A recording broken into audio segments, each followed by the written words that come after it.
Eu nunca tive atração física por homens. Nunca. Até hoje eu não tenho atração física, não tenho vontade de ficar com homens, mas tinha aquela coisa da religião, porque eu cresci num berço evangélico e a minha mãe não aceitava de jeito nenhum. Então, assim, ela falava que isso não existia na família dela, que eu era um dedo que ela cortou e que ela não aceitaria isso. Então, eu me cobrava muito pra tentar me enquadrar naquela coisa padrão, né? Heteronormativa. Acho que o principal problema quando a gente tem e a gente se descobre é a autoaceitação, né? Acho que é o principal embate que a gente tem. E no meu caso foi bem tranquilo, por incrível que pareça. Eu me descobri naquela transição entre 14 para 15 anos, que eu reparei que eu me interessava por outras pessoas, sem ser mulheres, e olhava muito para outros homens, não com aquele ar de amizade, mas com um olhar meio de interesse. E depois dessa descoberta também, a gente vai entendendo que alguns amigos que a gente tinha um carinho muito grande quando era criança, no caso a gente tinha uma quedinha assim, e foi nessa faixa. Eu gosto de pessoas, então independente de gênero, de cor, de classe, de qualquer coisa, eu sempre gostei de pessoas. E eu percebi isso muito nova, que eu não me importava com a aparência de ninguém, nem como a pessoa era, eu me importei sempre com o que a pessoa tinha dentro dela. E aí eu acabava me encantando por pessoas assim. E eu tinha muita depressão, né? Desenvolvi muita depressão por ter sofrido abuso sexual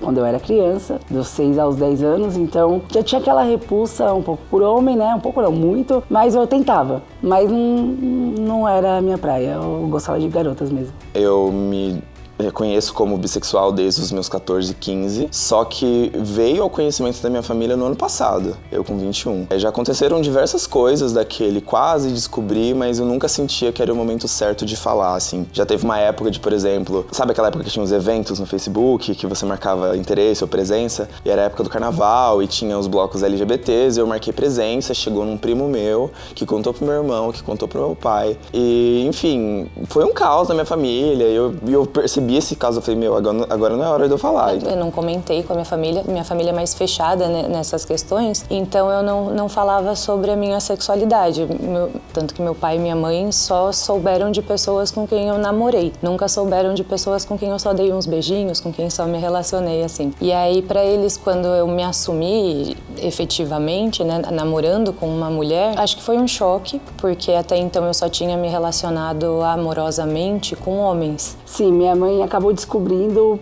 porque um rapaz que morava, um segurança do condomínio onde a gente morava, contou pra ela que tinha me visto com uma garota. E aí ela me perguntou e foi bem difícil, assim, porque ela não aceitava. Ela me batia, ela passou por um processo muito traumático também. E aí foi quando eu falei pra ela, não, eu sou lésbica. E ela me perguntou, mas você é lésbica porque você passou por algum tipo de abuso?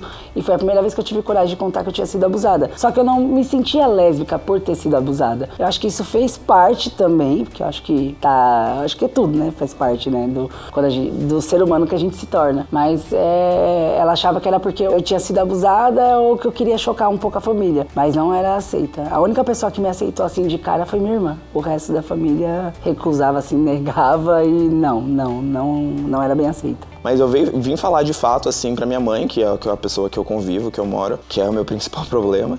No ano passado, a gente tava tomando café de manhã e eu tava comentando sobre um primo meu, que é gay, e ela não sabia. E nisso ela falou, se for pra algum dia você me contar alguma coisa assim, você espera eu estar morta. Aí na hora eu fiquei tipo, mas veio um sentimento muito estranho. Eu até brinco que é a primeira vez que eu tive mais coragem do que medo, assim. E naquela hora eu falei assim, você não vai estar morta não, que você vai escutar agora. Aí eu fui e falei, foi um choque muito grande, ela chorou, ficou sem falar comigo durante uns 3 dias, assim. E é engraçado, porque desde então ela nunca mais tocou no assunto. E aí, quando eu resolvi assumir uma mulher, minha mãe, meu pai também, assim, a família levou aquele susto. Foi difícil, assim, pra eles aceitarem. Embora eles tenham uma cabeça mais liberal, quando acontece dentro de casa é sempre aquele choque. Mas depois de um tempo, assim, questão de meses, aceitaram e a convivência ficou muito melhor, muito mais fácil. E ela nunca mais tocou no assunto e eu fico muito nesse terreno árido, assim, sabe? De não sei onde pisar e ao mesmo tempo que ela solta diversas falas homofóbicas, já sabendo, porque eu já contei pra ela, mas eu sinto que ela apagou isso da mente dela. E eu também fico pensando, será que vale a pena tocar nesse assunto de novo, já sabendo que vai ter isso? Então, assim, eu tô nessa fase agora de tô vivendo, tô assumido e, sabe?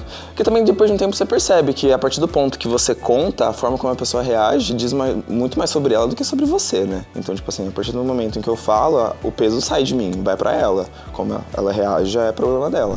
Eu gosto muito do meu cabelo loiro, assim. Eu já tive 2 vezes e sempre foi uma das fases que eu mais me acho bonito, assim.